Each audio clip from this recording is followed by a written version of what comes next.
ವಿಜಯಪುರ ಗ್ರಾಮಾಂತರ ಪ್ರದೇಶದ ಹಮಾಲ ಕಾಲೋನಿಯಲ್ಲಿರುವ ಸರ್ಕಾರಿ ಗಂಡು ಮಕ್ಕಳ ಹಿರಿಯ ಪ್ರಾಥಮಿಕ ಶಾಲೆ ನಂಬರ್ 27ರಲ್ಲಿ ವಿಶೇಷವಾಗಿ ಬಾಗಾಯತ ಅನ್ನತಕ್ಕಂಥ ಮುಖ್ಯೋಪಾಧ್ಯಾಯರು ಶಾಲಾ ಮಕ್ಕಳಿಗೆ ಕಟ್ಟುನಿಟ್ಟಿನ ಆಹಾರ ಸರಬರಾಜು ಮಾಡುವುದಲ್ಲದೆ ಮಕ್ಕಳಿಗೆ ಒಳ್ಳೆಯ ತರಬೇತಿ ಕೊಡುವುದರೊಂದಿಗೆ ಮಕ್ಕಳಿಗೆ ಶಿಸ್ತು ಪಾಲನೆಯಲ್ಲಿ ವಿಶೇಷ ಮುತುವರ್ಜಿ ವಹಿಸಿ ಮಕ್ಕಳಿಗೆ ಶಾಲೆಯ ಕಡೆಗೆ ಆಕರ್ಷಣೆ ಮಾಡುವಲ್ಲಿ ವಿಶೇಷ ಒಂದು ಭೂಮಿಕೆಯನ್ನು ನಿಭಾಯಿಸುವುದು ಇಲ್ಲಿ ನಾವು ಕಾಣಬಹುದು.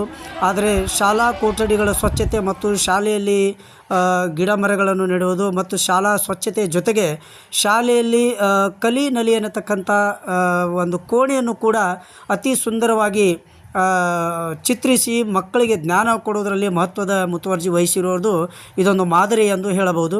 ಇಂಥ ಒಂದು ಶಾಲೆಗೆ ವಿಶೇಷವಾಗಿ ಬೇಕಾಗಿರುವುದು ಶಾಲೆಯ ಗೋಡೆ ಎತ್ತರಿಸುವುದು ಮತ್ತು ನೀರಿನ ಒಂದು ಆರೋ ಕೂಡ ಅತ್ಯವಶ್ಯಕವಾಗಿದೆ ಎಂದು ಹೇಳಬಹುದು.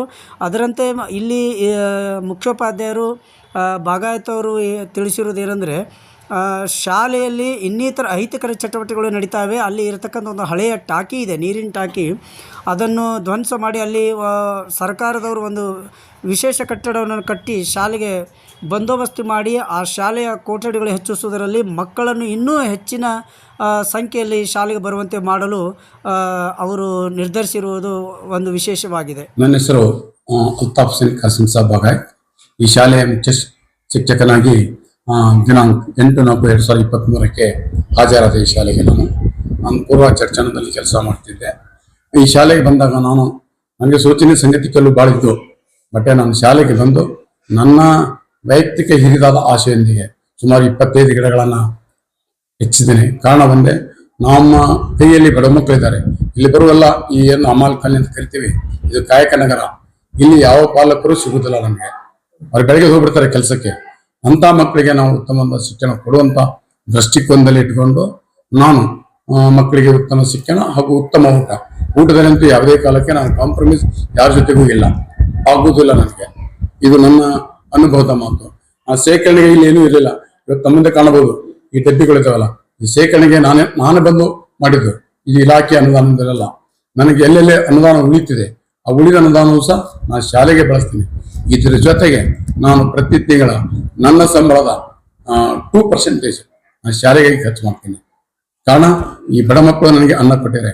ಮಕ್ಕಳೇ ನನ್ನ ದೇವರು, ಮಕ್ಕಳೇ ನನ್ನ ಜೀವಾಳ, ಮಕ್ಕಳೆಂಬ ಬದುಕಿನ ತತ್ವದೊಳಗೆ ನಾನು ಆ ಕೆಲಸ ನಿರ್ವಹಣೆ ಮಾಡ್ತಾ ಇದ್ದೇನೆ. ಈಗ ಈ ಶಾಲೆಗೆ PP ಸ್ಕೂಲ್ ಅಂತ, ಯಾಕಂದ್ರೆ ಈ ಜನವಸತಿಗೆ ಮಕ್ಕಳಿಗೆ ಫೀ ಕಟ್ಟಿ ಆಗಲ್ಲ ಅನ್ನುವಂಥ ದೃಷ್ಟಿಕೋನದಲ್ಲಿ LKG ಮತ್ತು UKG ರಾಜ್ಯ ಸರ್ಕಾರದಿಂದ ಅನುಮೋದನೆ ಪಡೆದು ಪ್ರಾರಂಭಿಸಿದ್ದೇನೆ. ಹೋದ ವರ್ಷ ಇರುವವರೆಗೆ ಪಗಾರಿಲ್ಲ. ಇಲ್ಲಿವರೆಗೆ ಹೋದ ವರ್ಷ 22 ಮಕ್ಕಳು, ಈ ವರ್ಷ 36 ಮಕ್ಕಳು. ಈ ಮಕ್ಕಳಿಗೆ ಸರ್ಕಾರದಿಂದ ಅಚ್ಚದಾಸೋದ ಯಾವ ಅನುದಾನ ಬಂದಿಲ್ಲ. ಅದನ್ನು ನಾನು ನನ್ನ ಶಾಲೆ ಜೊತೆಗೆ ಮಕ್ಕಳೊಂದಿಗೆ ಅವರಿಗೆ ದಿನಾಲು ನನ್ನ ಮಕ್ಕಳಿಗೆ ಏನು ಕೊಡ್ತೀವಿ ಅದನ್ನು ಅವ್ರಿಗೆ ಕೊಡ್ತಾ ಇದ್ದೇನೆ. ಈ ವರ್ಷ ಸರ್ಕಾರ ಅನುದಾನ ಕೊಟ್ಟಿದೆ, ಆದರೆ ಊಟಕ್ಕಲ್ಲ, ಆ ಫರ್ನಿಚರ್ಸು, ಗೇಮ್ ಫ್ರೆಂಡ್ಸ್ಗೋ, ಈಗ ಇನ್ನೊಂದು ಇದೆ ಪಜಲ್ ಗೇಮ್ಸ್ ಎಲ್ಲ ಖರೀದಿ ಸರ್ಕಾರ ಅನುದಾನ ಬಂದಿದೆ. ಅದನ್ನು ಮಾಡ್ತಾ ಇದ್ದೇನೆ, ಖರೀದಿ ಮಾಡಿದ್ದೇನೆ. ಅನುದಾನದಲ್ಲಿ ಯಾವುದೇ ಕಾಲಕ್ಕೂ ಇಲ್ಲಿ ₹1 ತಪ್ಪಿ ಹೊರ ಹೋಗುವುದಿಲ್ಲ. ಇನ್ನು ಮುಂದೆ ಈ ಶಾಲೆಗೆ ಏರ್ತನ್ನು ಮಾಡಬೇಕಾಗಿದೆ. ಈಗಾಗಲೇ ಅನುಮೋದನೆ ಕಳಿಸಿದ್ದೇನೆ.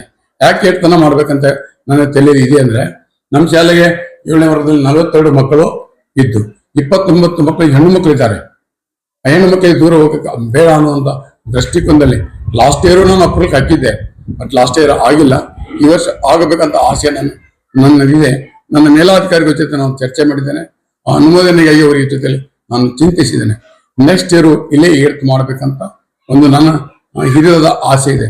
ಯಾಕೆಂದ್ರೆ ಇಲ್ಲಿ ಮಕ್ಕಳು ಬೇರೆ ಕಡೆ ಹೋಗೋದು ಬೇಕಾಗಿಲ್ಲ ಅಂತ ಈ ದೃಷ್ಟಿಕೋನದಲ್ಲಿ.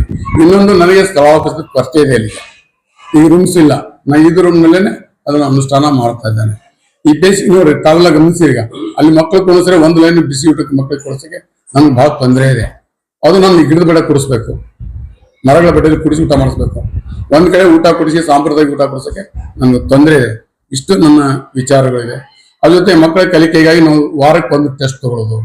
ಪ್ರತಿ ಶನಿವಾರ ನಾನೇ ಪ್ರೇಯರ್ದಲ್ಲಿ ಎಲ್ಲ ಮಕ್ಕಳಿಗೆ ಏನು ಮಾಡ್ತೀನಿ, ಎಲ್ಲ ಸಬ್ಜೆಕ್ಟಿಗೆ ನಾನು ಅವ್ರಿಗೆ ಟೆಸ್ಟ್ ಮಾಡ್ತೀನಿ, ಅವ್ರಿಗೆ ಕ್ವಶನರಿ ಮಾಡ್ತೀನಿ.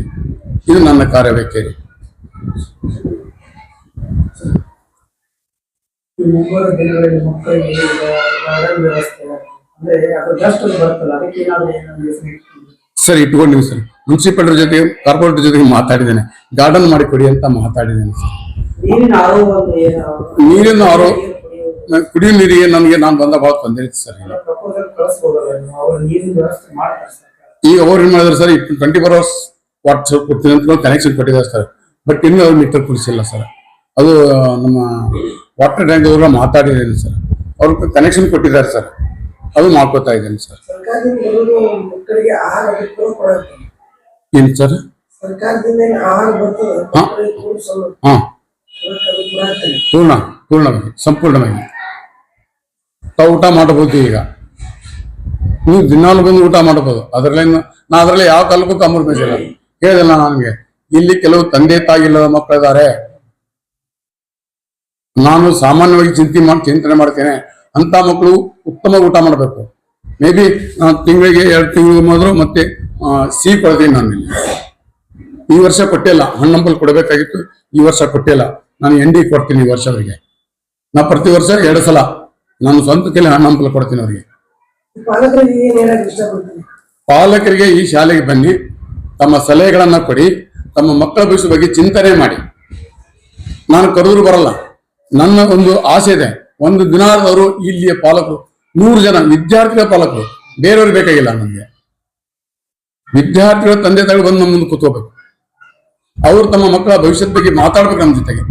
ಅದು ಆಗ್ತಾ ಇಲ್ಲ. ನಾನು ಬಹಳ ಪ್ರಯತ್ನ ಪಡ್ತಾ ಇದ್ದೇನೆ. ಈಗ ಮಾನ್ಯ ಶಾಸಕರು ಕೊಟ್ಟಿರುವಂತ ಜೀವನ ಏನ್ ಕೊಟ್ಟಿದಾರಲ್ಲ ಮೊನ್ನೆ ಯತ್ನಾಳ್ ಸಾಹೇಬರು, ಹೌದನ್ನು ಅವ್ರಿಗೆ ಕೊಡಬೇಕಾಗಿದೆ. ಈಗ ಆ ಪ್ರಮಾಣ ಪತ್ರ ಹಂಚಬೇಕಾಗಿದೆ. ನಾ ಪಾಲಕರಿಗೆ ಕೇಳಿಕೆ ಹತ್ತಿದ್ದೇನೆ.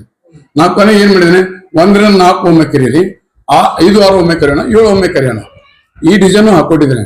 ಯಾಕಂದ್ರೆ ನನಗೆ ನನ್ನ ಜನವರಿಯಲ್ಲಿ ನನಗೆ ನಮ್ಮ ಸಾಹೇಬರು ಅಲ್ಲಿ ರಿಮಾಂಡ್ ಒಮ್ಮೆ ನನಗೆ ಡೆಪ್ಯೂಟ್ ಮಾಡಿದ್ದಾರೆ. ಹೀಗಾಗಿ 2 ಬ್ಯಾಲೆನ್ಸ್ ಮಾಡೋದ್ರೆ ಸ್ವಲ್ಪ ಅದು ವಿಳಂಬ ಆಗಿದೆ. 2 ಇದು ಫುಲ್ ಚಾರ್ಜ್, ಅದು ಇನ್ಚಾರ್ಜ್. 31 ರಿಂದ ಏಪ್ರಿಲ್ 10ಕ್ಕೆ ಜಾಥಾ ಮಾಡ್ತೀನಿ. ನಮ್ಮ ಶಿಕ್ಷಕರಿಗೆ ಟಾರ್ಗೆಟ್ ಕೊಡ್ತೀನಿ. ಹೋಸಲ ಟಾರ್ಗೆಟ್ ಕೊಟ್ಟಿದ್ದೆ, ಪ್ರತಿಯೊಬ್ಬ ಶಿಕ್ಷಕರು 5 ಮಕ್ಕಳು ತರಲೇಬೇಕು. ಅದು ಗೊತ್ತಿಲ್ಲ ನನಗೆ, ನೀವ್ ಏನ್ ಮಾಡ್ತಿರೋ ಗೊತ್ತಿಲ್ಲ. ನೀವು 5 ಮಕ್ಕಳು ತರಬೇಕಂತ ಟಾರ್ಗೆಟ್ ಕೊಟ್ಟಿದ್ದೇನೆ. ಹೋದ್ಸಲ 30 ಟಾರ್ಗೆಟ್ ಕೊಟ್ಟಿದ್ದೆ, 23 ಮಕ್ಕಳು ಬಂದಿದ್ದಾರೆ 1ನೇ ವರ್ಗಕ್ಕೆ. ಇವತ್ತು 1ನೇ ವರ್ಗಕ್ಕೆ ಮಕ್ಕಳು 23 ಇದ್ದಾವೆ. ಅಪ್ಪರ್ ಐಡಿ ಮಾಡುವಲ್ಲಿ ನನಗೆ ಸವಾಲಿತ್ತು, ಬಟ್ ನನ್ನ ಶಾಲೆಯಲ್ಲಿ ಅಪ್ಪರ್ ಐಡಿ ಮಾಡಲಿಕ್ಕೆ ಸವಾಲಿಲ್ಲ. ಆ 1ನೇ ವರ್ಗದಲ್ಲಿ 23 ಮಕ್ಕಳು ಮಾಡ್ಕೊಂಡಿದ್ದೆ. ಒಂದೇ ಒಂದು ಮಗು ಸವಾಲಿದೆ. ಏನು ಸವಾಲಿದೆ ಒಂದು ಮಗುಗೆ ಅಂದ್ರೆ, ಆ ಮಗುವಿಗೆ ಆಧಾರ್ ಕಾರ್ಡ್ ಇಲ್ಲ. ಆಧಾರ್ ಕಾರ್ಡ್ ಮಾಡಿಸ್ಬೇಕಂದ್ರೆ ಅವ್ನಿಗೆ ಈಗ ಏನಾಗಿದೆ, ಆಧಾರ್ ಕಾರ್ಡ್ ಮಾಡಿಸ್ಬೇಕಂದ್ರೆ ಸ್ವಲ್ಪ ಕಷ್ಟ ಆಗ್ಲಿಕ್ಕಿದೆ. ಜನ್ಮ ದಾಖಲೆ ಕೇಳ್ತಾ ಇದ್ದಾರೆ, ಅದಕ್ಕೆ ಜನ್ಮ ದಾಖಲೆ ಅವೈಲೇಬಲ್ ಆಗ್ತಾ ಇಲ್ಲ. ಹೀಗಾಗಿ ಆ ಮಗುವಿನ ಆಧಾರ್ ಕಾರ್ಡ್ ಅಂದ್ರೆ ನಾನು 1ನೇ ಕ್ಲಾಸ್ 100 ಅಚೀವ್ಮೆಂಟ್ ಆಗ್ತೀನಿ. 99 ಅಚೀವ್ಮೆಂಟ್ ಇದ್ದೇನೆ. ಇಲಾಖೆ ಎಲ್ಲ ಕೆಲಸದಲ್ಲಿ 99 ಅಚೀವ್ಮೆಂಟ್ ಇದ್ದೀನಿ ಸರ್. ಇದು ನನಗೆ ಗೌರವನೂ ಇದೆ ನಮ್ಮಲ್ಲಿ. ಮಾತ್ರ ಯಾವ ಸರ್? ನನ್ನ ಹೆಸರು ಅಲ್ತಾಫ್ ಹುಸೇನ್ ಕಾಸಿಂ ಸಾಬ್ ಬಾಗಾಯತ್. 2 ತಿಂಗಳಲ್ಲಿ ನಾನು ನಿವೃತ್ತಿ ಹೋಗ್ತಾ ಇದ್ದೇನೆ. ಈ ನಿವೃತ್ತಿ ಅಂಚನಲ್ಲಿ ಈ ಶಾಲೆಗೆ 8th ಮಾಡಬೇಕು. ಆಮೇಲೆ ಈ ಶಾಲೆಯಲ್ಲಿ ಮತ್ತೆ ದಾಖಲಾತಿ ಹೆಚ್ಚಿಸಬೇಕು ಅನ್ನೋ ಒಂದು ಹಿರಿದಾದ ಆಸೆ ಇದೆ. ಈಗ PPಯಲ್ಲಿ ಇಂಗ್ಲಿಷ್ PPಯಲ್ಲಿ 22 ಮಕ್ಕಳು, 16 ಮಕ್ಕಳು ಓದ್ತಿದ್ದಾರೆ LKGಯಲ್ಲಿ. UKGಯಲ್ಲಿ 22 ಮಕ್ಕಳು ಓದ್ತಾ ಇದ್ದಾರೆ. ನಾನು ನೆಕ್ಸ್ಟ್ ಇಯರ್ 1ನೇ ಬಂದ್ಬಿಡ್ತಾರೆ. 2ನೇ ವರ್ಗ ಮಗುಗೆ ಮತ್ತೆ ನೆಕ್ಸ್ಟ್ ಇಯರ್ LKGಗೆ ನಾನು ಈ ಎಕ್ಸಾಮ್ ಮುಗಿದ ಬಳಿಕ ನಮ್ಮೆಲ್ಲ ಶಿಕ್ಷಕರಿಗೆ ಮನೆ ಕಳಿಸ್ತೀನಿ ಹೆಚ್ಚುವರಿ ಸಂಖ್ಯೆ ಮಾಡಕ್ಕೆ.